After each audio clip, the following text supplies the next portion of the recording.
It started. Let's get into it. 1, 2, 3.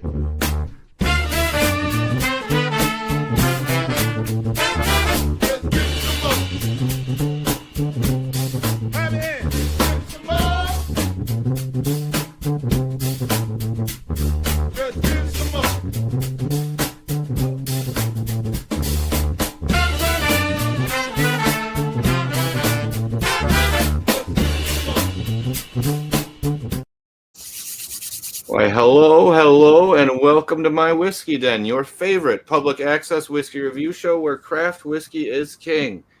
Today, we are happy to have Chef Paul Nimens back on the show again. This time for, I'm going to say, this was an extensive, lengthy review of snack cakes and whiskey pairings. At least for me, it was. It got more in depth than it probably should have, but that's what happens.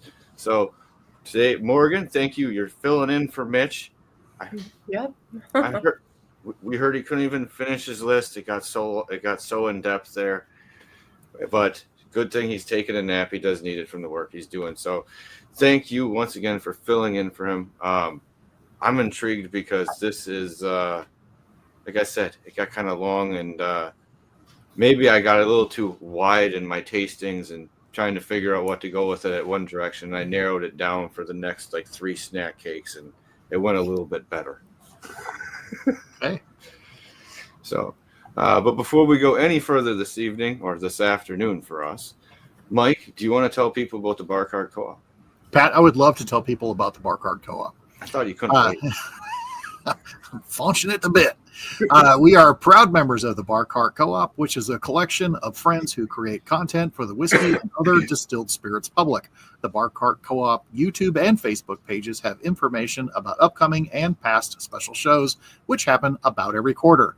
From blind tastings to distiller panels to discussions of special collaborations and the usage of unique grains. The Bar Cart Co-op has educational and fun episodes for your enjoyment.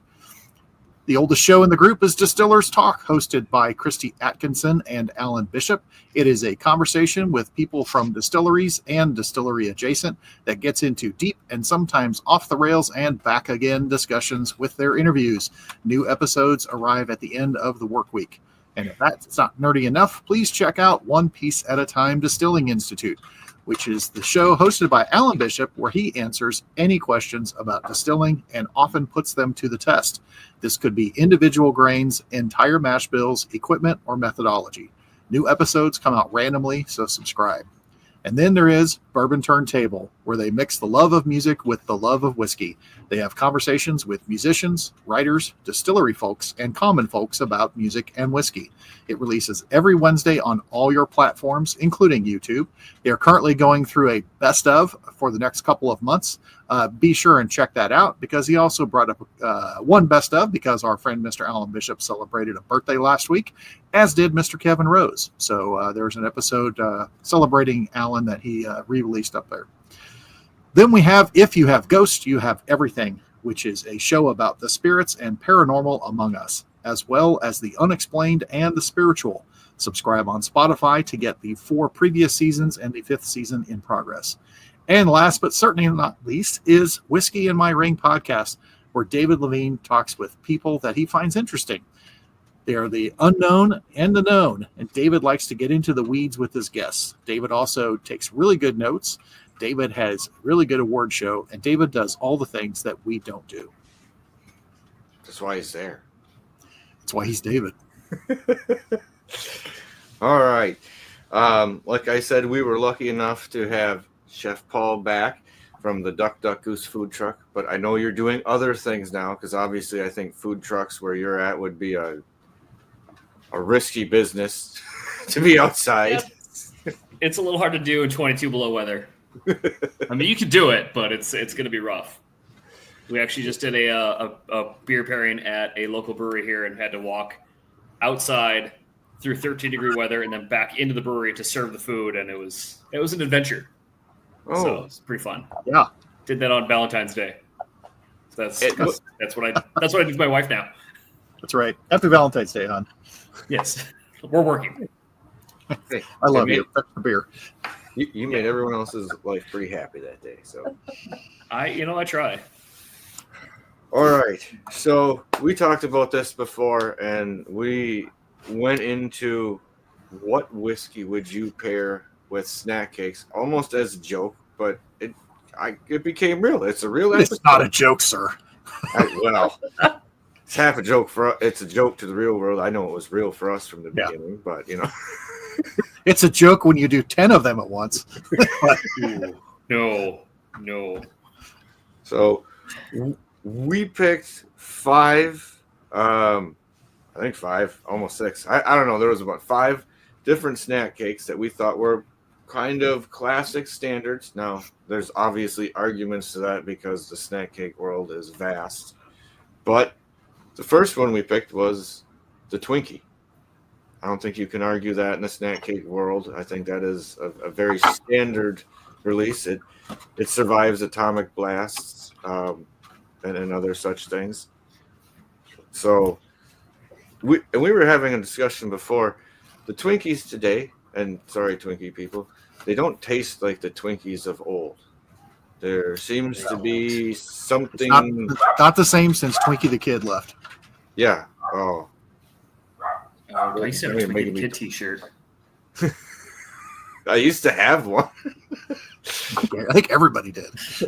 I love that. It's like one of those. When Hostess went under, they got bought out. They sold the brand name off, and somebody else is now making them. But they actually took the pork fat out of the filling. There used to be lard in the filling, which gave you that better mouth texture. Mm-hmm. But now they're vegetarian. Mm. So, well, Yeah, all right. They're quite dry. They needed the whiskey, is what Mike's saying, for this explicit pairing. It needs something because I thought, well, maybe I got a bum package, but I looked and all the other packages seem to have the same consistency to them. Oh, yeah. Before we go further, let's talk. Were all of the packages you got supersized, Mike? You should have seen this oatmeal cream pie. It was like 4 oatmeal cream pies bonded together and double stack fat. It's a double stacked. Here's a cross section of it. It is 3 oatmeal cream pies actually in 2 layers of filling. Because this was the only single cake offering when I went. My grocery store didn't have any. Quick Trip didn't have any. Went around and finally found another place that had it, and that was the only option. And I grabbed it and I picked it up. I thought, man, this thing's heavy. And then I read it. It's like, well, I guess we're in for a penny and for a pound on this one because it's substantial. Picture. Yeah. So is Twinkie the same size, or just the standard Twinkie? It's a standard Twinkie. All right. Do they have extra large Twinkies? Probably not. I don't know. Good question. They have every time I pick a ones. Twinkie now, every time I pick one up now, I think of that old Weird Al movie where he cuts it and puts a hot dog in the middle and does like cheese whiz on top. That might be for a later show. UHF. Yeah. Yeah, that's what. I was just thinking of deep frying it, but that's a whole nother level. That's some state fair stuff right there. Twinkie corn dogs. Twinkie corn dogs coming up. It's on the truck this year. And I'm broke. You gotta put that lard right back in there one more. Yeah, he can't skip that. That's right. Yeah. All right. So who wants to start first with their Twinkie experience or what they ended up picking to go with pairing well with a Twinkie? Morgan? Morgan, you're up. Sorry. Okay. So, not gonna lie, struggled with this one a little bit. Twinkie is probably my least favorite snack cake. I guess I'm un-American in that fact, because who doesn't like Twinkies, right? I will say though, one of the best Twinkies I ever had was actually smoked in a smoker at a barbecue restaurant.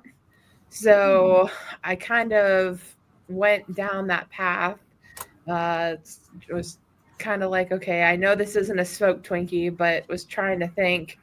I think the Twinkie probably was the hardest one when it came to what to pair it with. just from a flavor profile standpoint. And I actually had 2 for this one. I actually probably could have come up with 3, but it was kind of this is sitting on the shelf, let's try this. And it was actually my choice that I went with. Ended up being Wood Hat. Oh, wrong way. Blue corn. Wood Hat, the aged blue corn whiskey. Nice. It was real funky. I'm pretty sure this is in the Omaha. I don't think we've sent it out. I don't think we've tried it yet, though, on the Omaha. Definitely the Dusty Barn came through it first. So kind of gave me that, little bit of weirdness. And then it followed up with kind of a tingly marshmallow with a little bit of a hint of mint to it. So did some really weird things, to say the least. But yeah, overall, pretty good. I was digging through our shelves, which Mitch is currently in the process of reorganizing everything and trying to finally get our shelves the way they used to be in Kentucky. And I was looking for the blue corn, the bottled and bond, which I'm not quite sure where that is in all of this. But in the process, I did find the MB Roland. This was a barrel pick from Westport Whiskey and Wine. This came in at 112.8 proof. So quite a bit higher compared to the 80% with the Wood Hat. Once again, real funky. But this time, this was actually my pick for it. If I had to pick between the two, it gave off kind of a Luxardo cherry with orange and sugar, kind of like if you started the muddled old fashioned, the fruits with the sugar, and like you ate that part of it before you actually put the whiskey in. So it was kind of a big fan. It was really crazy what it did to a Twinkie. I never thought that a Twinkie could really pick out Luxardo cherry and orange notes, but hey, here we are. So fun times. So you make me want to go back and revisit that, because when I ended up eliminating the that same pick, I had that same pick right here, but at the time that I eliminated it from other choices that I had because it was bringing out some notes that it wasn't funky enough. But I'm going to actually have some of this right now in solidarity with you and try it with this tiny piece of Twinkie.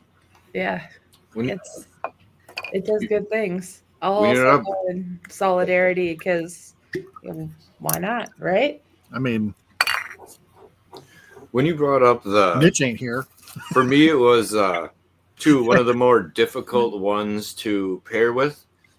Kind of bland, a little bit of like sugary caramel note on it when you're eating. The lack of lard takes a little bit out of the inside flavor. It does. It's just there's something there, but there's no real flavor to it. Yeah. So it was, for me, it was kind of like a bland cake to try to work something into. And when you went with smoked, I thought that was neat because you were adding just conceptually. I like the thought of that. I went with this one. I went 2 different ways because I have 2 different picks. One was super fruity, little kind of jammy notes already. Was a dry fly O'Danger's Caledonian. That's where they used the 50% malt, 50% unmalted. And that added, like, the Twinkie became like a little birthday cake topping on top of the fruit flavors and other notes that were in there. So it was just like more of a subtle accent to it. And the other one I went with was the Buzzard's Roost Char No. 1. Just more of like a toasted note to it came off of it, or not smoked, but just like more of a toasted note. I don't know. I was going to say the dry fly one, I think one for me just because it had more depth of the berry notes and flavors and stuff on it from the barley.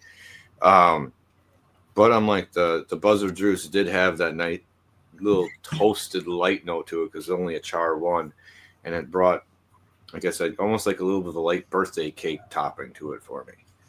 Sorry, and I'll step aside. Paul, please. I went with a Stranahan's cast strength single barrel.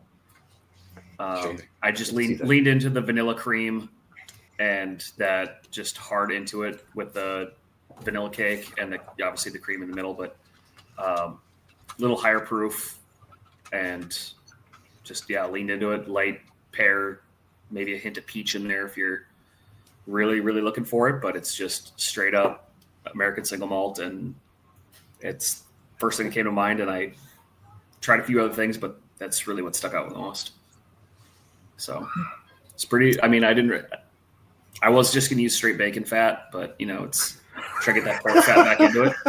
But I do want to say that the smoked Twinkie, that sounds like I'm going to do that later tonight and make some poor choices. It does sound really good. I wrote that down. Smoke it. Yep. Well, and then smoked Twinkies. Oh yeah. That could be the type of wood you use too. Could be interesting in the smoking as well. You know what I mean? Yeah. Like cherry wood or so. Sorry. I'm not sorry. No, that's what this whole show is about. Paul, why did you buy 4 down dozen Twinkies? I'm sorry, one more time? Say, Paul, why did you buy 4 dozen Twinkies? Like, well, I got to try it out loud. Well, first off, I have an addiction to Twinkies, and I'd appreciate it if you didn't shame me about it. No. I can quit anytime, I promise. It's just smeared all over your face. So you walk into the grocery store and they start bringing a box or two off the shelf. Yeah. These are for him. He's back. Just a whole pallet. He ordered again. Yeah. That would be scary. Ooh, no, I don't remember the last time I had an actual Twinkie, and I'm halfway through one, and I'm You're good. pretty tapped out. I mean, before this tasting. I cut all mine in bites for that reason. Like, I wanted to make it a little bit cleaner, but it also is like, yeah, just a bit much. It's a bit much to do it all at once. It's one thing to just say, oh, hey, I've got this thing and I'm going to do this thing with this one thing. When you combine with like, that one thing, like, well, I have to try 10 whiskeys with this one Twinkie. Just having Twinkies and crying. Yeah. So It's everybody's favorite thing to do. I don't want it anymore. save me, Twinkie the Kid. Did you know his real role? All right, Mike. Man. I want to hear what your choices were on this one. So I'm intrigued if it's going to be more. I had ideas because what took me a while for nailing all these down was I was trying to get weird with someone too. It's like, I want to see if this comes through and this does it. Surprisingly though, to me anyway, the Twinkies, it's one, and after not having one for many, many years, yeah, they're different. It's drier, doesn't have the same texture to it that I recall. I remember them being much softer, I remember them just being, you can squish them. These just had, I don't know. I thought it wasn't fresh, so it's like, all right, well, so I went and anyway, it sent me down a different road than what I had intended with. So, which meant I had to try a bunch of other different things. Oh no! But I ended up with, for my 2 choices, and actually there's some similarities, but a little difference. But my first choice was this Golden Beaver Barrel 59, which to remind everybody, it is a 4-grain bourbon, and one of those is rice, and it is of the single barrels that Chris had laid down, and it is.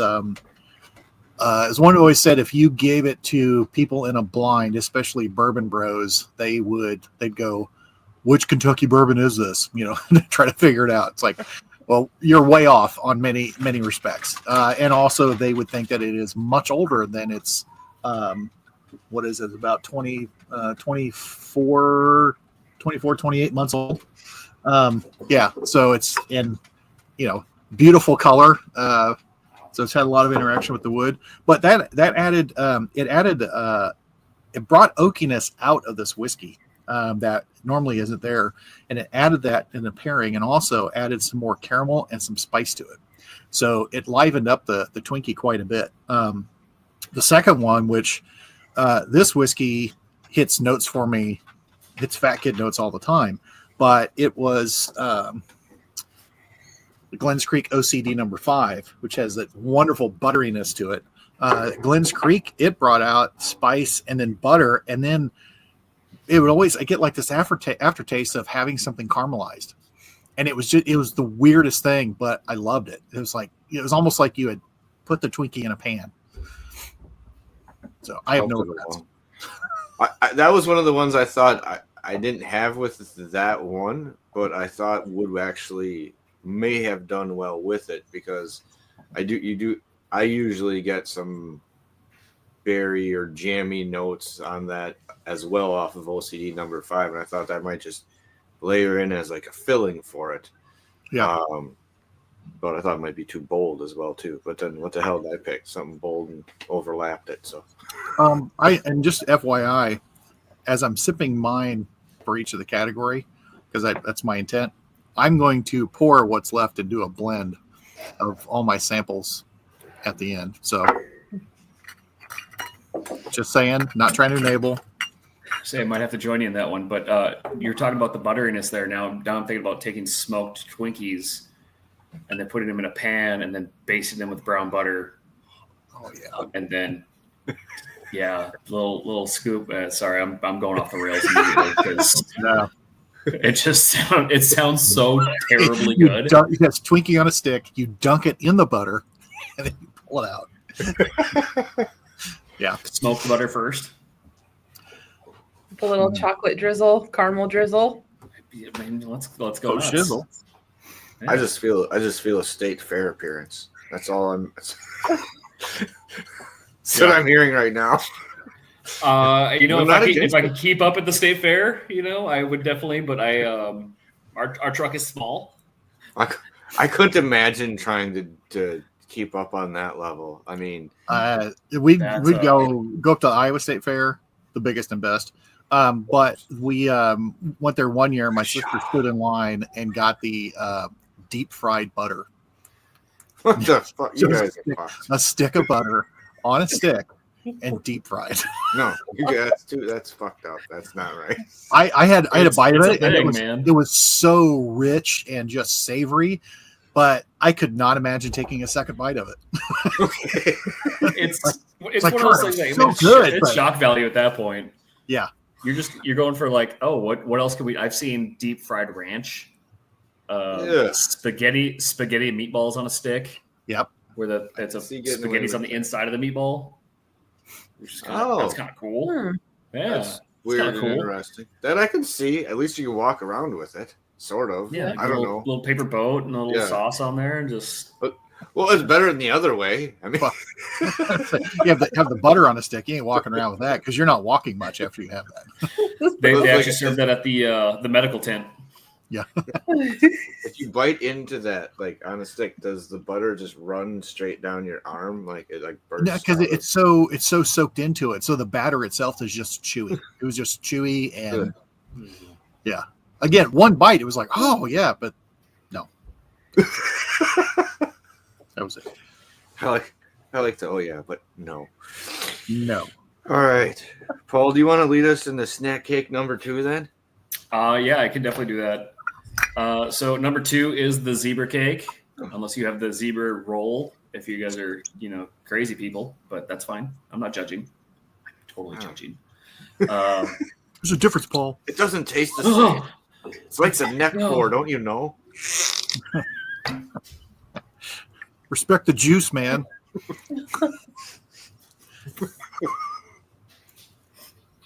What was the memes we were sending each other? It was heavy breathing intensifies. Yeah.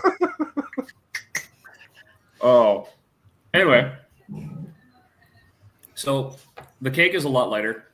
The cake itself is more bland than the Twinkie. And you get more of the actual, it's almost undermixed, so you get a little more flour flavor.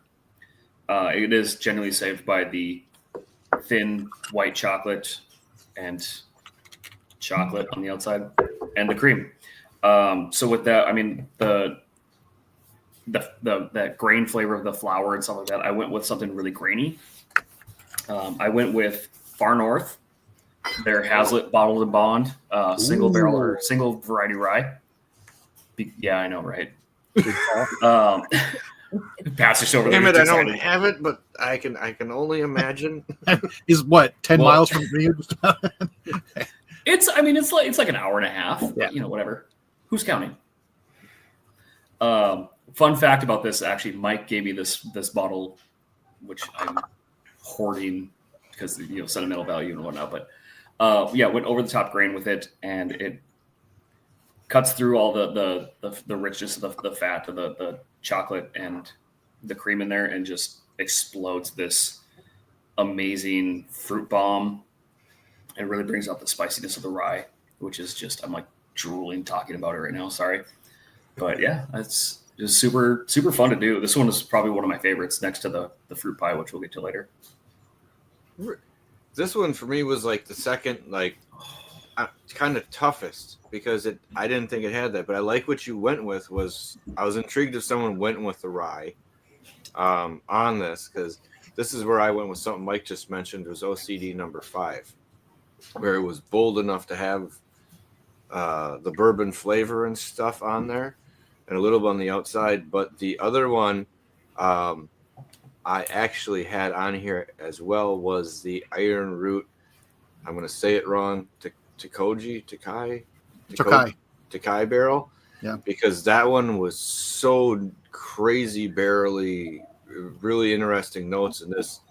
That layered on top of that really well. It kind of softened it a little bit and made it like an extra creamy layer to it when I used it with that one. I just thought that was neat. But am I correct in that being a rye base? I don't have it on me. It's not. The Nobleman. It's rye. That's what I was seeing if there was going to be a trend in picking something for some of these where it was like a certain type came up for each one or not. So I'm intrigued. Morgan or Mike, would you guys want to go with what you guys picked for the zebra cake? Morgan. I was going to say, Mike, you can go. Mike's just deferring the whole time. No, ladies first. Okay. I kind of actually split the difference. I went with a bourbon and rye blend because I wanted something that, you know, was going to pack the bourbon flavor, but, you know, with like the wheats and the sweet and whatnot. But I also wanted something that was going to kind of give that spicy note too, to kind of balance it out. I went with, it's in the Omaha. We haven't gotten there yet, but it is called Redwood Empire. Is the name of the distillery. Yeah. This is the Lost Monarch, which is their blend. There you go.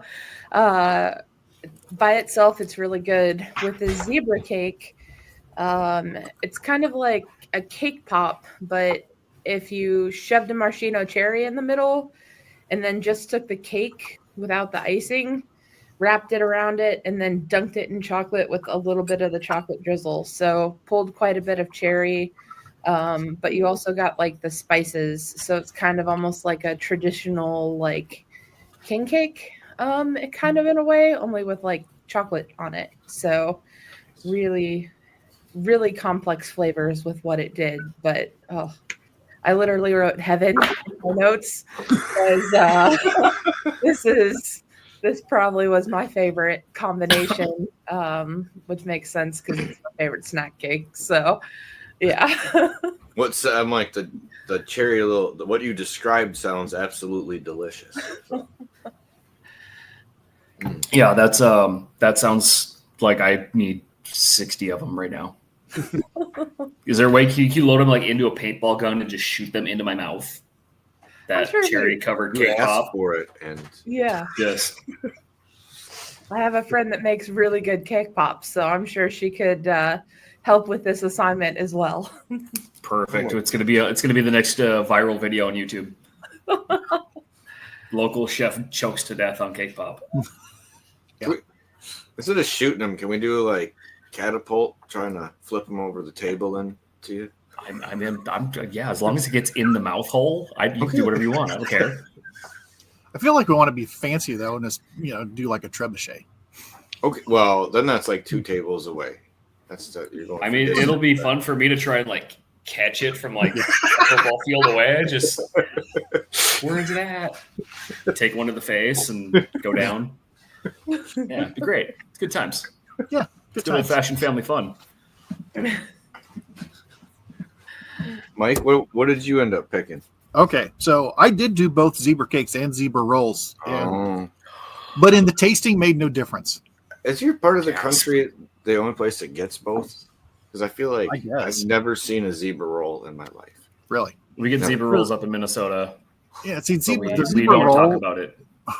The zebra roll is similar to the ho-ho. Put it in the freezer, and it's quite good. But anyway, so I tried it with both of them because science, to see which one worked. And I actually this is one that I had 3 that kept standing out over and over and over again with the zebras. The first was Balcones Mirador, specifically 21-1. And Mirador with that single malt, and there's a lot of floral and fruit to it. But what the Mirador did was there was like it wasn't noticeable, and then there was a lemon spike, and then everything got creamier.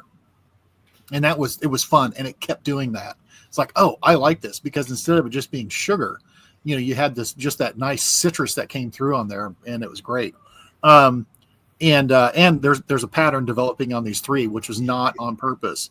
The next one that I tried with it was a Balcones True Blue Cast Strength.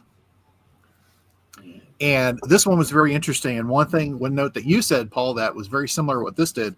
It brought out a graininess to it, but it made the zebra cake smoky.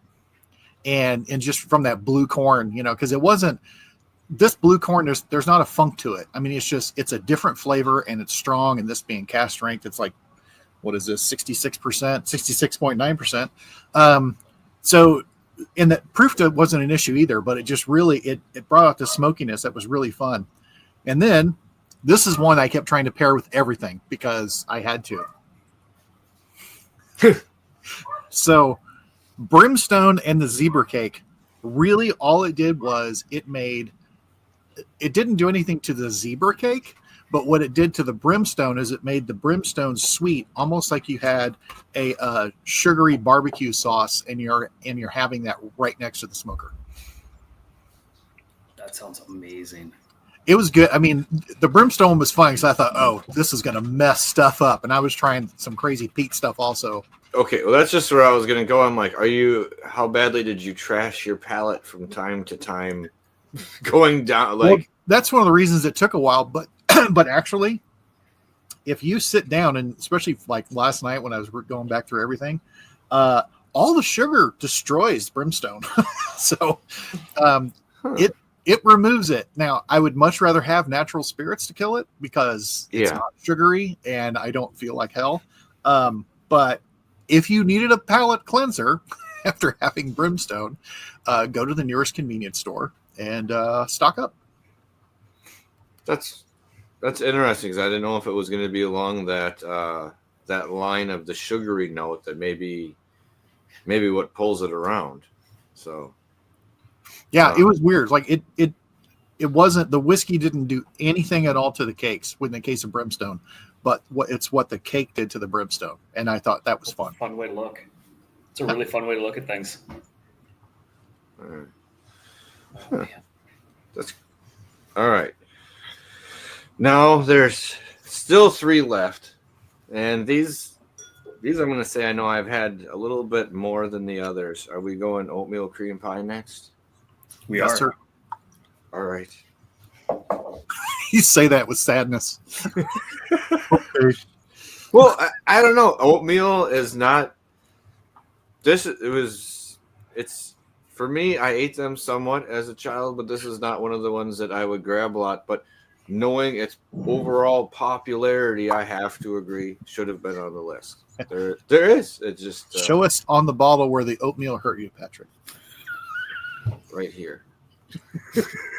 Right there. And here. But this one I went with I had a hard time whenever I do something like this because I'll fall back into wanting to pick something that we've had relatively soon because it's fresher in my mind. So that's where a lot of times I'll go back and try other stuff and older things to find stuff. This one I did pick one that we had recently on the show was actually Ben's one that he did with Kentucky Artists and the Weeder. The oatmeal on this one, the way that one finished, where I thought it was active for a finish. You know, it felt like stuff was still happening in the finish.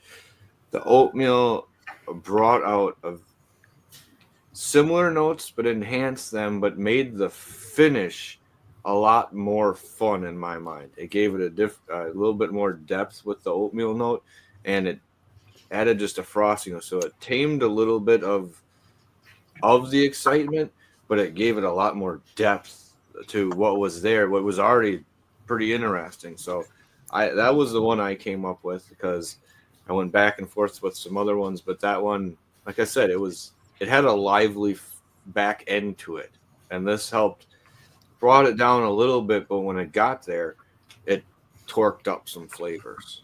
So that's my Gotta love some good torqued flavors.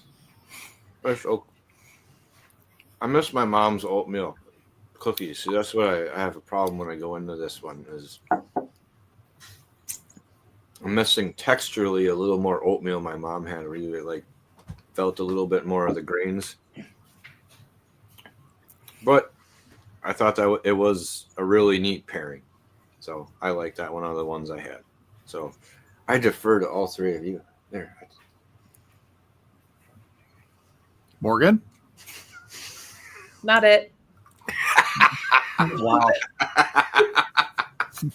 I'll go. That's fine. The oatmeal cream pie is my least favorite. For me, it's a textural nightmare. Because it's soft on soft on soft. The flavor is pretty decent. Oatmeal raisin is one of my favorite cookies of all time, and I get crap from my wife about it anytime we have cookies. But I went Scotch. I ended up with Glenkinchie because it has this bright citrus lemon note to it, and it pretty much killed the remnants of the oatmeal because it's for me, they're not good. I bought a box of them and I'm regretting the $2 that was on sale. But that's why when I saw yours, I was like, oh, you poor man, that's just gonna not be fun. But yeah, that's pretty much where I was at with it. I just getting through it. I like that you tried killing it and almost bringing up lemon notes and citrus notes in it. That's neat. Yeah, and I was waiting to hear more scotches, and I hadn't. But we're more so focused on American stuff. I guess I haven't had enough other stuff in a while to branch out to feverishly recently. So I feel like this would go really well with classic laddie as well, for me personally. Just with that, also that's kind of citrus note in there, and that would be kind of neat. No, yeah, plenty of citrus notes in my head. That's all right. All right, Mike. Yeah. So yeah, this was my least favorite also, and not just because of the monstrosity that I purchased. It is. I also don't like the texture of it. I like oatmeal cookies. I like oatmeal. I don't care for these a whole lot, but I found it really hard to find something. And then I thought, well, heck, I know someone who distilled things with oats. Certainly one of those offerings would pair well. No, it seemed to not get along with a lot of stuff. And I tried Pete, and I think it was just more my reaction to this cookie. But I ended up going back to something because I was trying not to pick the same thing for other things, but I went back to one that I'd actually already mentioned, and it was doing things to the cookie and to that made it a better experience than what I was having. So I based it off on that. It's like, okay. And so what I ended up picking was Butterboy. Oh, okay. Because what it did was it was like it was a spike in flavors, and then you got the oats, and then it got buttery, and it offset the dryness of the cookie quite a bit. Because I would have thought that the cookie would have been more moist, or I guess should I say that more disgusting, moist. But it just didn't. It actually made the filling creamier. So I couldn't find anything else. I was trying everything else, and it's like I wasn't finding anything that made the combination enjoyable. When you mentioned Alan's stuff, I went to the Solomon Scott and a couple other ones where I thought maybe the rye. I went down rye road right off the bat with this one because I thought, man, some rye spice to bring this up and turn this into like a Christmas cake or something like that. Nothing was working for me with it. I mean, and it made whiskeys that I like. It was like, I don't like this. Like there was just something about it. It didn't work for me at all. So far, we're a ringing endorsement for the snack cakes themselves. Right. I was laughing really pretty good about your use of moist, and it just made me think of one of my favorite things to ask other cooks. Would you rather have it moist or would you rather have it damp? Which one's worse? On the damp. I'm just gonna say damp. Just sounds way worse. I love a nice slice of damp cake. Sounds like it was stored in a cellar that was leaky. Nice cave aged cake. Cave-aged cake.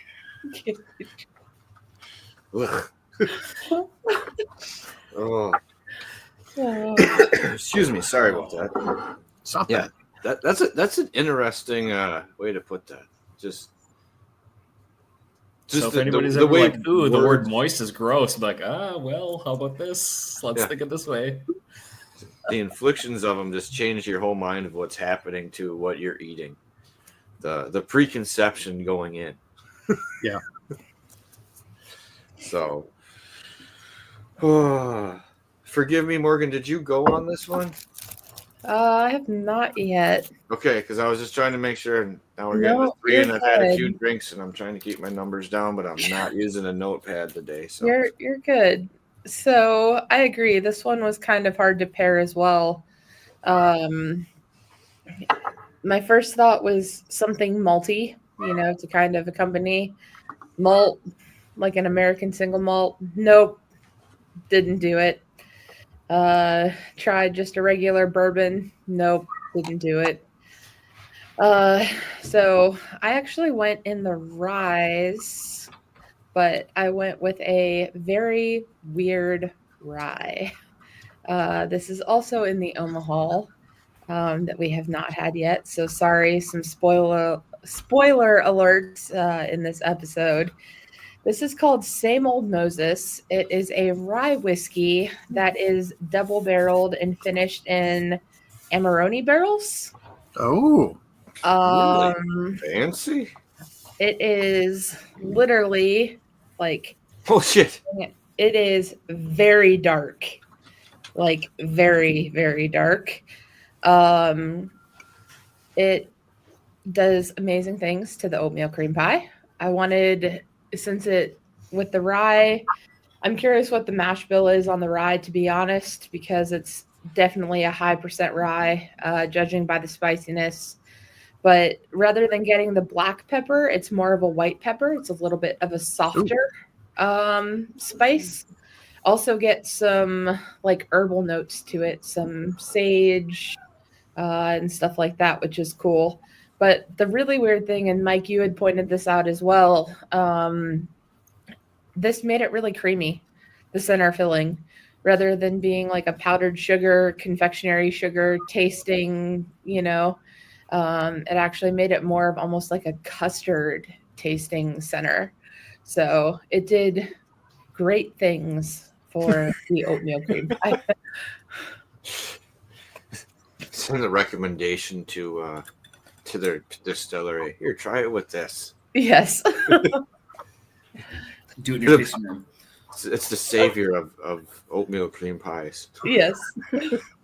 So, Morgan, when you brought up white pepper in there, Yeah. and I don't know if it's just me in flavor profiles and all that kind of stuff of being it, but whenever I have white pepper, I always get kind of a barnyard kind of funk to it, like there's cows somewhere near. Did that come up at all? I don't know if you get that at all with white pepper, like actual white pepper, or is it just kind of like the more of the flavor? It's just kind of me being curious. I didn't get it this time around, but with white pepper, usually, yeah. I got a lot of earthy stuff, so I got a lot of like earthy herbal notes to it. So I definitely could see the barnyard coming through with that. Yeah. I was almost searching for it in what I was drinking, and I'm not even drinking that. We start talking about it, you start getting like, no. But yeah, what you're talking about, you could get with some of that, especially the way some of the white pepper or different peppers and salts can be mined, or where you get them from can have like a little different edge to it for sure. So, all right, we're down to like my two favorite on the list now. The ones I will eat the whole boxes of, which would be a problem. And I didn't even know the one.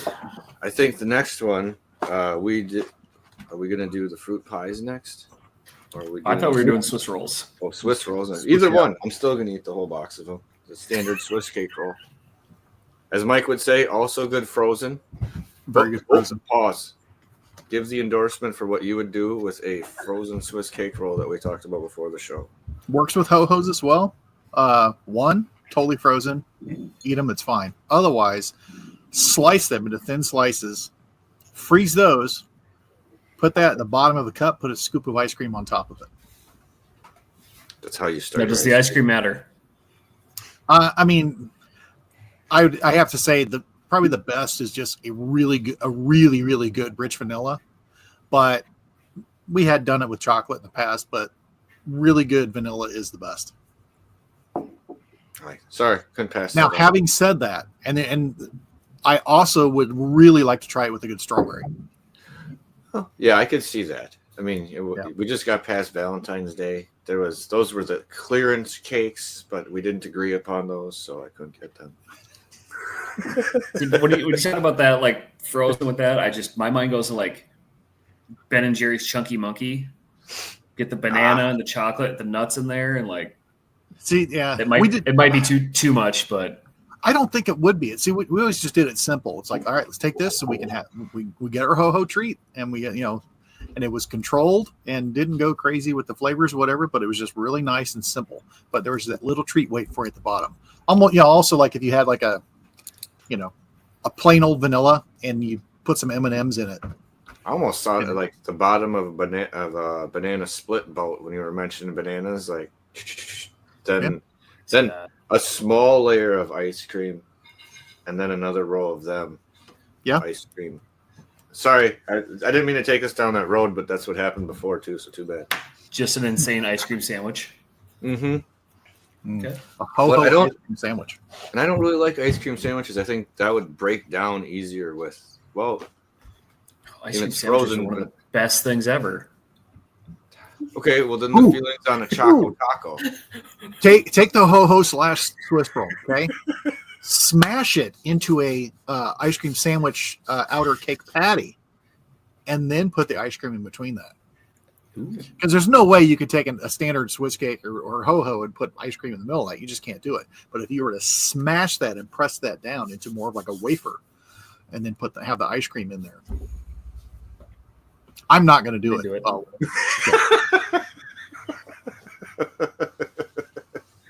I'm not going to do it. Updates next Thursday. Yeah. Live stream from the ER. Which is the only downfall to the stream. You may have He made it like you said. Are you on any drugs? No. Have you taken? No, I haven't. What did you do? I took a ho-ho and I smashed it. Local ER department shut down. Yeah.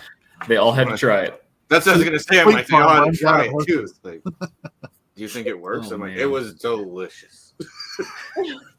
Anything will work once. Yes. If you're brave enough. That's right. All right. So on the ho-ho Swiss cake roll, depends upon your brand. Same thing. No, it's not. Oh, by those fight. Well, I guess. So you really like the ho-ho? Ho-hos are sugarier. I think they're grainier than a Swiss cake. Swiss cake to me is more dense than a ho-ho is. Ho-hos fall apart easier than Swiss cakes. Okay, well that's fair. I grew up on the Swiss cake roll, but I do know the difference between the chocolate outside is one of them. For me, I was going to say there's a big difference for me between them, but if you're going to freeze them, relatively the same. I'm going to make Mike go first. What did you pick on this one? I don't care. This is one I had two on, and I was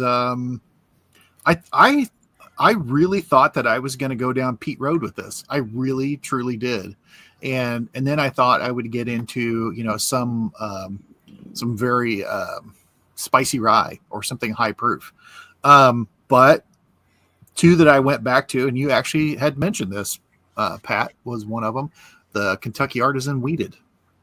This and the ho-ho was very nice. It actually, it is one that it actually did more to the whiskey than the other way around. What it added chocolate and vanilla to that whiskey, and it was nice. I like that. It's a nice wheated whiskey, but it had more chocolate and vanilla to it, and it was just very pleasant.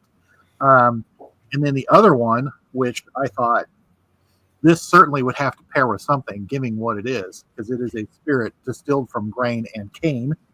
From the boys at Glens Creek, the Hamilton Smoke, which is, I don't know if you guys have had the Hamilton Smoke, but she's sweet. I mean, it is distilled from grain and cane and aged in bourbon barrels. And she's a nice sweet whiskey. And it's dessert. It borders on a cordial. It borders on, like, if you had people who are like, oh, I love wild turkey, Kentucky honey.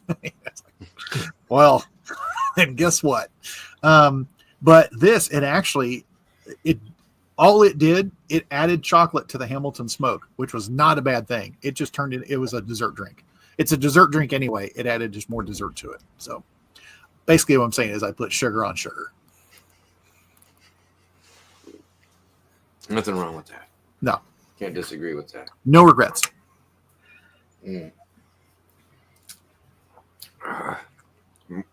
Morgan or Paul, which one of you want to go next? Okay. That was Mike again. I'm just kidding. I see if you do it. I'll keep going. Morgan, what did you think about the Swiss cake roll or ho-ho? So I immediately went malt on this. Specifically something that I knew had a chocolate malt mixed in it. So I went with Vistula from Toledo Spirits, American single malt that's then aged in a Pinot Noir cask. I don't know if you've had this before, but I know Mike and Pat, you guys have.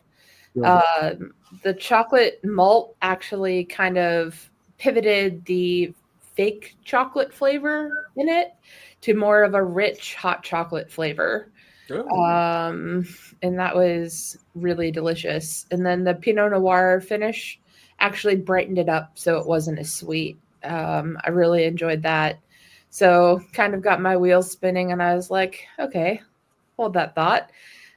Went digging through the bottles and pulled out the New Riff malted rye. It's a 100% malted rye bottled in bond. To give that a whirl with it. And I have to say that the malted rye definitely was a better pair with it. It was real spicy, definitely got caramels pulled from it. Banana, you kind of think of like Banana Foster but with like chocolate syrup drizzled on top. That's kind of what it transformed into once he paired it with the malted rye bottled in bond. Sounds bold. Mm-hmm. So lots of flavor profile with the malted rye. My problem is I'm eating the ho-ho or Swiss cake roll now, and I'm kind of just losing excitement for the whiskey. I do like these. Whatever the additive is in here, they got me. The one single additive. Well, whatever the combination of the Yeah. 37 it is, but still less than Chick-fil-A. I think they call that sugar. But they use 10 different names. Yeah, that's it. There's like 10 different sugars.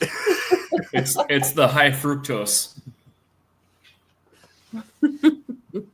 It'll get you every time. Oh, All right. Well, yeah. for me on this one, I had once again one that was we had just recently was that Temperance Rye that we just had like a week and a half ago. That one, I just liked the way it seemed to play very well mixed in with it. It added a little level of creaminess. The chocolate got deeper. For me, it was on the front half of the entry, and then that dissipated quicker than I expected, getting back to some other barrel notes and stuff. What made it kind of fun, because I thought the chocolate was going to hang around longer, and it didn't in that version of it for me. So that was one. And the other one, when I went back to an old bottlings of stuff, I have still probably half a bottle of Crooked Water's Lost Lake when they released that one. That was a good one. Oh, that just, man, it felt like that just swirled in with all the other flavors that were in Lost Lake. It made it like a chocolatey, velvety mousse that was mixed with like raspberries, strawberries, and like blackberries. It's fucking awesome. Sorry, everyone, you can't get that as often, and it's like once every 2-year release and some other things from them. But it was whiskey of the year at one point, so I went back to find out, and that went really, really well together. Yeah, that maybe only be a half a pack of the Swiss cake rolls left because of that issue. Well, that was the one where that dovetailed with Iconoclast when I was doing a tasting for whiskey of the year, and alone they each were nice, but if you paired one after the other one, even if you tried to clean they each made the other one better, and it made this horrible tornado of drinking.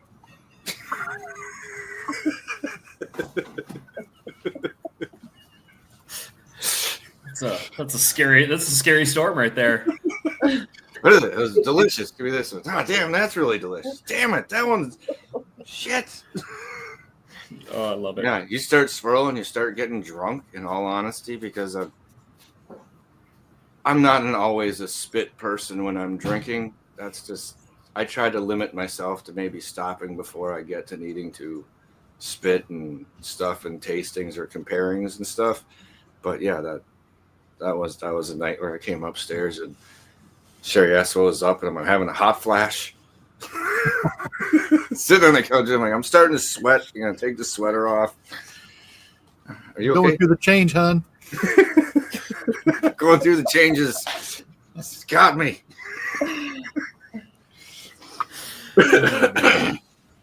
So, Paul, what was your choices here? So I had two thoughts. One was a Balcones rye single barrel strength. Oh. And that I mean, just it's coffee and chocolate and just fire. And it was too much. I ended up with Redwood Empire, which I'm a gigantic fan of. Screaming Titan. If you've all ever had the Screaming Titan, it turned the Swiss cake immediately into an Italian pepper cake or a pepper cookie. So it's chocolate, black pepper, in this cookie, and then a little drizzle of like a simple icing over the top, and it was just peppery and spicy. I mean, that's the only words that really pop in my head is just peppery and spicy, and just this, all the grains to it was phenomenal. That's probably one of my favorite pairings that this whole thing so far. That's a neat change. It's a good change when it pops up in, I don't want to say texture, but in the amount of flavor or what happens. It's always neat to see that like drastically different thing that happens. Yeah. Like whatever we had last week, was it the aqua? No, it was the herbal or the aquavit. One of them, or the herbal, spelt really one way, and then when you had it, it was like, whoa! I was not expecting that to go that route. So that's a neat pairing. Good for Redwood, making the list twice. They're 2 different ones. They're awesome. I think people are sleeping on them so far, but which is not a bad thing because more for us. Yeah. Well, they're one of the ones out of California that has been very, has gotten some decent traction from what I'd say overall, but there's not a lot out of California that does, in my opinion. I don't know a lot of names from California. There's probably maybe 6 that stand out, and 3 of them aren't big names. We know of them. You know what I mean? We want people to know more of them, not this is the big brand. But no, I've been a giant fan of Redwood since I had their just pipe dream, just their standard, and then I got into the bottled and bonds, and then their special releases, stuff like that, are just bonkers. So yeah, but that's why I ended up with Swiss roll. Nice choice. I like that. Thank you. We're down to, and if you did a snack pie, and I believe it was flavor of choice. So Yes. So that we don't have anyone having something that they may disagree with.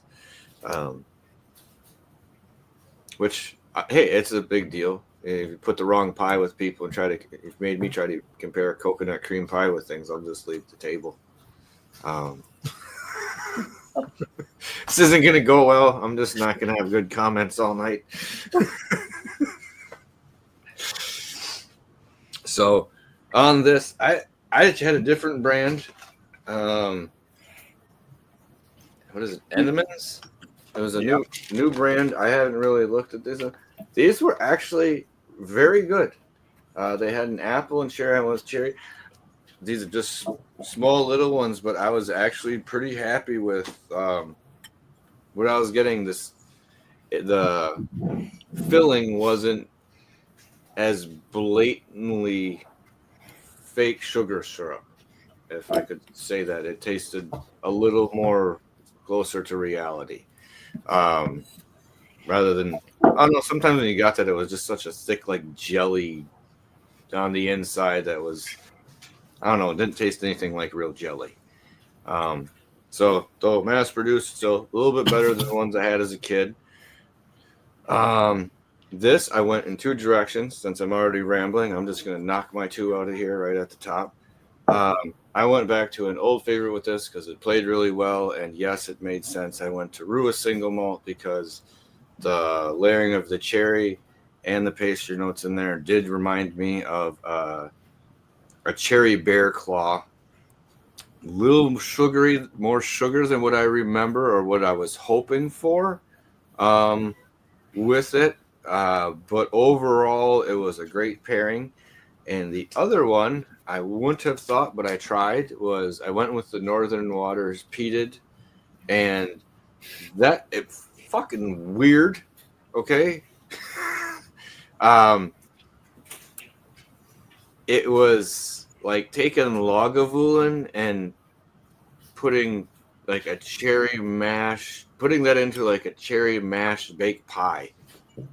And that just was so, it was different than everything I'd been having with it.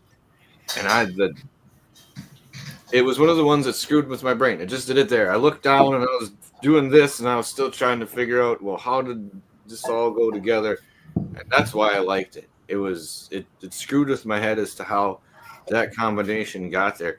It got a little more velvety. It felt a little more Yes, it was Lagavulin, but it had almost like this. I think what people think when they say Macallan of this, like, oh, this glorious thing you hear, Macallan, everyone's like, those are wonderful, great whiskey. Not that it doesn't taste great, it's great stuff, but it's not the one that I think you would, if I'm going to put something on a shelf, there are other things I will put up there, or at least next to it. And I think the way that Lagavulin came out, it just added this really, where you get sherry from them, you get this nice berry note from it, and it really pulled it together very nicely. So those were the two I went down on my snack pie mix. I would go to the other peated ones I had didn't really work so much. It had more of a Lafroigy taste kind of come out, where it had a little more medicinal cherry with the other ones, and I was not a fan. So, or at least it reminded me of the cough drops you don't like. You know, not the Loudons or Ludens or whatever they're called. Like, these are candy. I'll take two now. Like, what? Right. You got Well, that's fun. So I went with the classic, the Hostess apple. It's not what I wanted, but that's what I found. I'm more of a berry kind of guy, but I wanted blackberry because it's it's me. Anyway, I ended up going with Old Forester Birthday Bourbon. It's just accentuating that baked apple pie, but it has this almost, with this pie, it almost comes in with a like a rubber note and finishes with a coconut cream on the finish, and it kind of shocked me too much, and I was like, oh, I got to keep it with this. So yeah, but it was that was an adventure, but it's good, but the pies are still too sweet. I got to ask you about this pie because I picked the same one. Okay. What did you think of? Well, one, did you warm it up?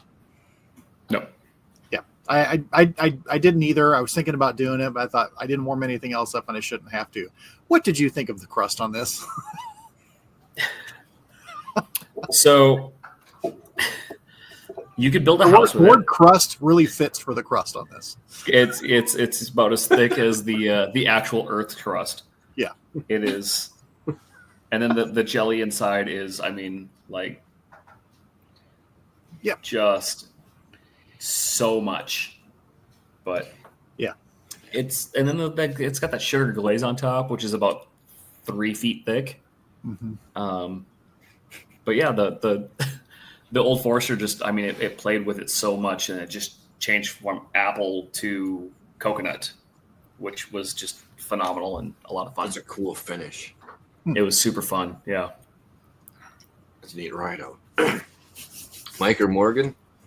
Ooh, I'm almost out of this bottle, so you guys are going to have to hurry up soon. She already called no. Yeah, so yeah, she was all over that. We're going to have to watch that. I can't look down anymore. So, yeah, this one, at first I thought, oh, yeah, I remember I used to like these. And and it's like, oh, it's in the box. Clearly, it's got to be wrapped up if it's inside a box, because they used to be wrapped up, so they were fresher. No, they are not. They used to come in like a plasticky bag. Yeah. Nope. Yeah, bad for the environment. Never mind what's inside, how bad it is for the environment and your body. So, and then I thought, man, maybe I should have just went to a McDonald's and got a McDonald's pie.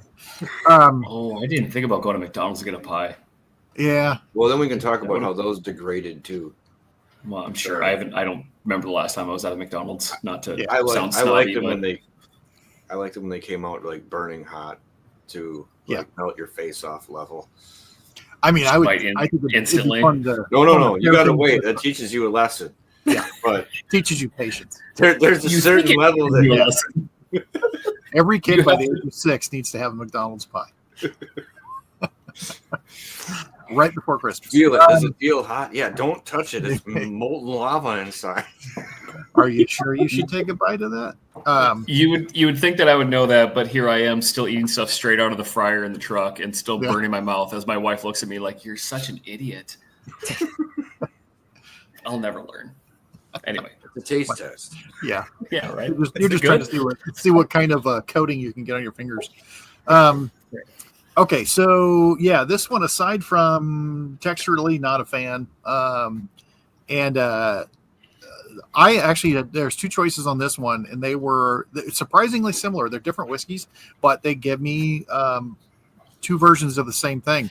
The first one that I used was a single barrel pick of the Great Northern Rye, the Unseen. Oh, that is a really good pick.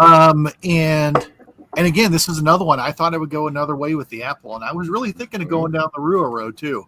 But it for some reason it wasn't working with this pie. But that Great Northern, because it's got some really great rye spice to it, and it was just like, I'm having a hot apple pie right now. All that spice on there with this not good pie. It was just all the flavors of a hot apple pie. It was really good. Did you ever see the episodes where they'll he used to be Iron Chef? I think it was like Morimoto, and his son will bring him like crappy food, and he takes it and turns it into something awesome. And I'm like, I feel like you just did is like, well, we'll take this, and then we'll really, we'll do this and this, and given the amount of sugar in this, I really think you could do something with this. I really do. But yeah, the other choice on this one, this distillery came up a lot in this tasting, was a hand filtered version of Glens Creek Sweet, their wheated whiskey. Their Glens Creek wheat whiskey is fantastic, but this one, instead of being, the Great Northern was a hot apple pie, this was a warm apple pastry with that. It made this apple pie good. They both did. But that one with the Glens Creek Sweet, it was like, oh, this is just a warm, just a nice warm apple pastry without it being, because it made it doughy too. The Glens Creek Sweet did. Anyway, those are my two choices for doctoring up a not good pastry. Morgan, what type of pastry did you pick for a fruit pie? So I also went apple pie, but I got the Little Debbie version, which is square, and it's actually has chunks of apple in it. So sounds a little bit better than the Hostess version. Well, the Hostess has chunks. Yeah. I don't know if they're actually apple. Yeah, this one's I think it might be potato. It actually wasn't bad. It was pretty good for a hand pie. I actually went pretty rogue on this one. It was this bottle is laying here on the floor, let's give it a try version. And I actually went with a flavored whiskey. Fireball. No, just kidding. It was Rebecca Creek Coconut Pecan out of San Antonio. Time out. Roll that back. What did you just say? Roll those beautiful bean footage. It was Rebecca Creek Coconut Pecan. Oh, okay. This literally tasted like a warm apple pie with a pina colada ice cream on top of it. Okay. It was glorious, and this is going to be a regular dessert in the household now. For me, Mitch, I don't care so much about, but for me, I might have to keep the secret hidden, but he'll probably watch this and then he'll know. You should eat it while he's sleeping and then have him go, I had the weirdest dream. Like, what? That's if you start whispering stuff in his ear. Yeah. But this is just, oh man, it's a lovely, lovely bite of pie with something delicious to wash it down. So usually not a huge fan of flavored whiskeys, to be honest. But this was a very well done whiskey, not super sweet with the coconut, the pecan, just the right amount, and literally a warm apple pie with a pina colada ice cream. It's interesting to hear the coconut note come up a couple times from these. half tempted. I didn't, but let me take a quick read here. It's underrated flavor in desserts. I mean, I know a lot of people use it, but there's a lot of people that like stay away from it because they don't like coconut cream pie. Not naming any names. I do. It's one of those things where in certain things I do like coconut, but it's the use of it, and sometimes I think it can be overdone. But I do like toasted coconut on some things. Is delicious. But I don't just like shaved coconut layered on stuff. I don't know. Same. Wait, hold on here. It's right here. That's where it hurt me. The coconut. It wasn't good. Oh man. But it's toasted coconut does have, and also, to be honest, toasted coconut is in so much. It sounds terrible, but like sunscreen, it reminds me of like awesome summer. I'm sorry, like I hear like that. Thanks, Banana Boat. Yeah, but I'm sorry, that's ingrained in my senses that I'm like, oh, this is summer's happening. This is friggin' awesome. I'm the same way. We were talking about coconut on the show before. I can't remember what we had that was coconut, but when it's done, because in a whiskey, it's overdone because no one's putting a hint in on purpose. They're doing something with flavoring a lot. Same thing, with a cocktail. There's a lot on there, but that it does reminds me of my honeymoon in Jamaica, and because there was a lot of pina coladas consumed by the wife, and it was from the time we woke up, I was doing margaritas and she was doing pina coladas, and between that and the sunscreen, there was a lot of coconut odors that were coming around. So, yeah.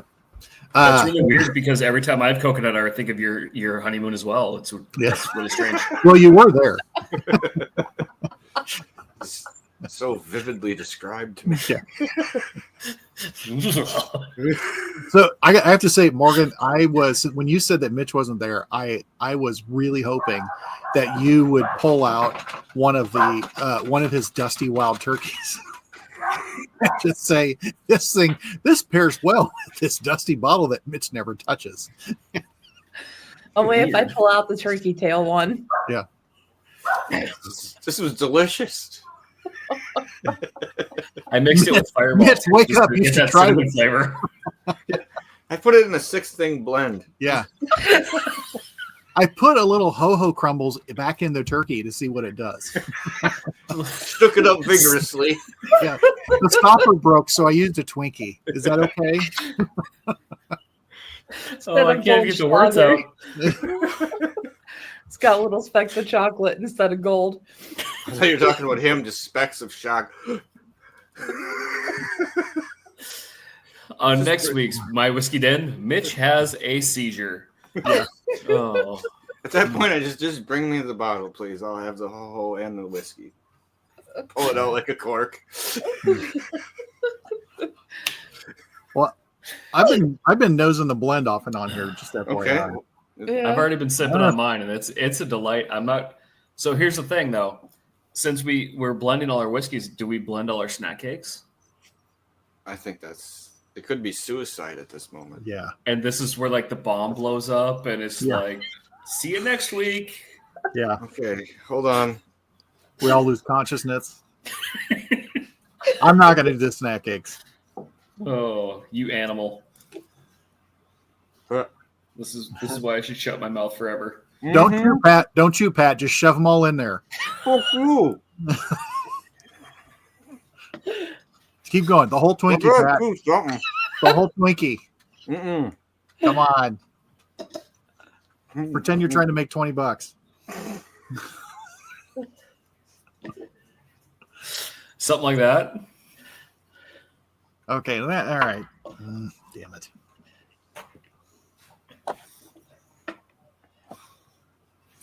Okay. I want you to know the amount of whiskey you need to add is significant. You need at least half a shot. You can't just. It hurts my teeth. Mm-hmm. Oh boy. There goes nothing. Especially, Oh, it's not Whoa. nothing. On the upside is you have so much sugar now you can see through time. yeah, my right eye is doing it right now. Fucking open it up. Whoa, it's back down. Come on. Whoa. What's the future like, Pat? Give me the Powerball numbers, would you? 7, 14, 46. That's my hospital bill. There's all the digits. You add them together. It's 3 digits. Ooh. Yeah. It's No, not too bad. Huh. I'll stick with blame. I apologize for that one. That was I'll take full blame for that. That was a bad idea. Well, I can't taste. I couldn't say I tasted anything per se in what just happened. It was just an onslaught of sugar and Yeah.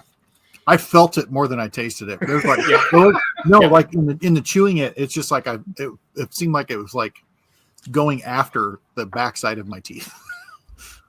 Yeah. I'm just getting like bad apple pie and a hint of fake chocolate. Yeah, it's the white chocolate from the It's- zebra cake is like coating my tongue right now. Mm-hmm. Okay, yeah, that was a bad idea, Paul. That was thanks. What I'm here for. Yeah, I we got all Hey, I jumped on it Shut- first. You never know. And like I said, maybe I just didn't add enough whiskey when I poured some in my mouth. I'm That Chef could be Paul. the Welcome to whole- Jackass. There could be a live man. episode of that where it's like you take a whiskey pop and it is questionable as to what's inside. Almost like I a mean, Hot next- Ones episode. Well, they Next probably time could get a professional juggler who would throw whiskey bottles at your nuts. That's if you get it wrong. He's just over No, here like no, this. you're standing above them, like straddling 2 ladders, and they're juggling, and they're tap, tap, tap, tap. Well, if you guys ever invite me back on again, every time I ask a stupid question, I'll just eat a whole like Swiss roll, just one shot him until I Ooh. have to excuse myself for the episode. Or you hollow out the center of the Swiss roll, and you have to use it as a straw for a cocktail. Oh, I don't like that. You have to keep going until the Swiss roll disintegrates. That's not going to be long. It hurt me right there. Hey, I like the nose on this blend a lot. The Glens Creek is standing out on the nose like crazy. But the flavor of it, it's a nice blend. I'm digging this. Mine got lost. Mine in is the sugar. just a really. I mean, the birthday bourbon really stands out, but it's got that extra little. Excuse me, I'm gonna like. This might be my time. I wish I was kidding. Up on the show. All of a sudden, I just hit the button. He goes black. It's Old Forester, but it's got that extra malty funk from the Glenkeechee and that grain dusting of the Hazlitt, and everything else just gets rounded out. And I want to live in there. I want to freeze it and then skate on it in the winter, and then in the springtime we can thaw it and drink it. It's amazing. It's so good. I was gonna say when you brought up the Hazlitt, like adding like that little bit of dusty to it, it does sound like a fantastic blend. Morgan, how did yours turn out? It is real funky, but super delicious. Mm. Also, sounds the description of being in high school. Yeah. Ooh. Sorry, I'll stop. It wasn't you. That was me. Something went up wrong. You could put that on the side of your food truck. Yeah. That's not a bad idea. Bottom bumper. Mm. All right. Well, if you've learned anything, the Swiss cake roll seems to be the only good snack cake this evening. Well, that's not true, but it seems to be the one favored amongst everybody of the flavors today.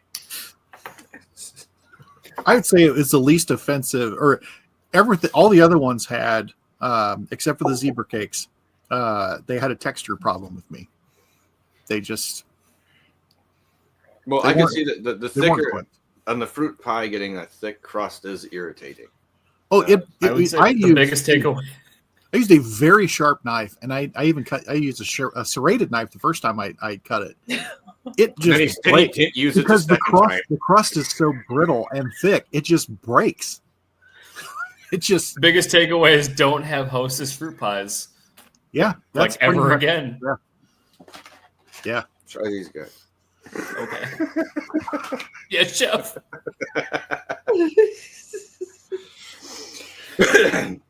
Excuse me. Sorry about that. Man. Oh, okay, but what about this? Just because of that crust that's on there and how dry it is, what about deep frying that Hostess fruit pie? Does it have? I don't think the fryer strong enough. Does it have enough fruit filling to do, you know what I mean? What if you dunked it in butter and then put it in the fryer? Well, question: is it really a potato? For Pat, I don't think it's actual fruit filling. Yeah. Well, that potato thing had me really kind of concerned because texturally it could seem like an apple. You know what I mean? No, I do think that with the amount of sugar on it, I think putting it in a pan and caramelizing a little bit would do it a lot of favors. In the Great Depression, it was very It was common used to for use building materials. It's like, are you saying it's like ramen noodles? Yes, it's the keystone on many buildings in downtown. I think most of these fruit pies were actually built or were actually made after World War II, and they're still just trying to get rid of the first batch. No, but in the Great Depression, it was actually very common to use turnips and rutabaga as faux fake. Apple pie, because who wants to eat turnips and rutabaga besides me? And then you put it in sugar and cinnamon, and it does its job. Can't tell. Yeah. Anyway, rutabaga, that's a tough one, man. The turnips I can kind of get by rutabagas they got to set to them. You got to cook those suckers down. It was one of the ones that my mom, I was told we had to cook in the garage. We had some things we made in the garage. You mean take it out there. Yep. It's like the Italian style fish kitchen. It's away from the house. Yeah. Well, thank you everybody for showing up today. I really appreciate it.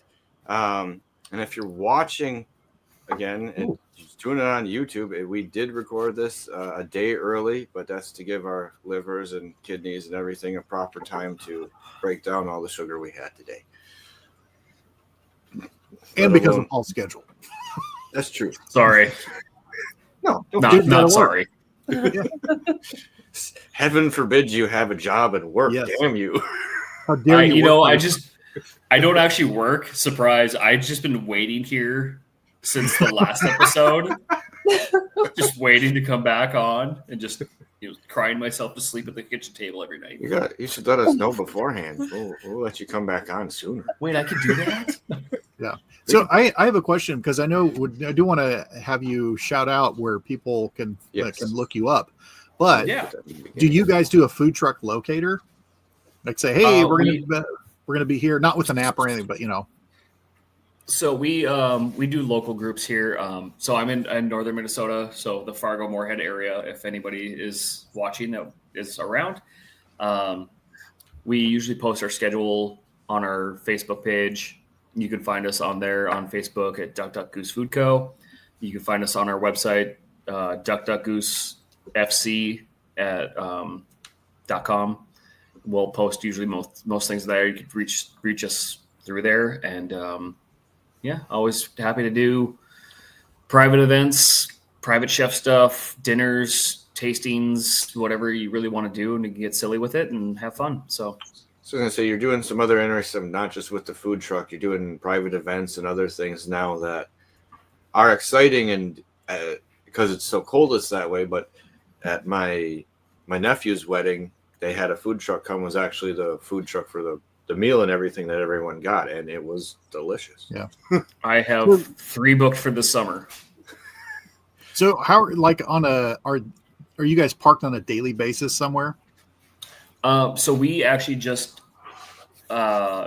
we did that last year. Whereas our first year we got in the game a few months late for the season here. It's usually April through October, weather permitting, because northern Minnesota is Yeah. Insane. We started June, and we were at a local bar here Tuesday, Wednesday, Thursdays, which helped out. I mean, it was great for us. This year, we're going to be focusing more on bigger events. And we actually just got with a local concert promoter. Sweet. So we'll be at 2 different concert venues here in town. Both of them are outdoors. They have food trucks and different restaurants that have mobile accessibility. And so we'll be doing that. And I get to see one of my bucket list concerts and actually make money while doing it. So I'm pretty excited about that. Nice. Okay, now So- you got to tell me what one. You can't just drop a concert. And... I get to see Trampled by Turtles. I'm super excited about it. Nice. Yeah, they're a Nice. Minnesota band. Been listening to them for a better part of 2 decades, but finally get to see them. And if we have the same spot we did last year at the concert place, we have like a clear view of the show. So, every now and then I get to That's peek my cool. head out the window and be like, "That's awesome," and then go back to work. 2-minute So- break. Like, this is my favorite Right. song. 2 minutes? What? That's too long. You had like 2 seconds. Cool. Okay. Besides that, we're doing a lot of graduation parties. Like I said, we got 3 weddings coming up. So we're slated to be really, really busy. And, luckily this year I also have a full-time job to do on top of the truck. And so sleep is going to be a distant memory and going to be a lot of fun, along with my my beautiful wife, who is going to be in there with me. So Very cool. That's Yeah. very cool. That's exciting. So, well, like we were saying, thank you for coming on, Paul. We really appreciate it. Appreciate everyone coming on and testing their body systems through the tasting to get here today. But I had a lot of fun with this, and I think some of our pairings are very good ideas for people to try. Most of what we had is pretty accessible to a bulk of people, or at least sections of the country. So I think, well, there's some of them are, but the vast majority are available to. I think half of these things are going to be taken off the shelves in about 6 months. Well, too bad. Get out there quick. It's a Yeah. timely fashion of things. Stock up now. Forget the toilet Right. paper. Stock up on snack cakes. Talk about Was it? It's eggs now. Yeah. Yes. Build Well, a stockpile. Yeah, one of but those these will ones, last right? forever. You could hand these down to your kids. Just the Twinkies. After eating all these again, I'm pretty sure it's all of them. Yeah, my stomach feels like it's got a coating on it right now. Yeah. Well, Yeah, thank I you guys think- for having me, and I'm afraid for 20 minutes from now. So It's gonna be a nap. I think it's going to take a lot longer than 20 minutes for all this to process. I'm gonna eat a steak and some mashed potatoes and not Yeah. have any sugar for the rest of the week. That's true. Well, like I said, thank you, Morgan, thank you, Mike, thank you, Paul, for coming on. This was a really fun show. I'm glad we did it because it is. I don't know. I don't want to say it, but I'm going to put it this way: it's at the end of the show. Everyone's sad sometimes. And you like the sugar sad. That's one of the few times you have sugar and you start pairing stuff. Like this is like one of those things. Why are where it's you like, so sad, Pat? this is the pick me up show. Like, what did you do? I had this and this, and it was awesome. I was not expecting. Yeah. See, thanks, Paul. Yeah. But remember to stop out next Monday for our next live episode. And until then, remember, it's not the size of the den that matters. It's the love of whiskey. Cheers, everyone. Cheers. Cheers.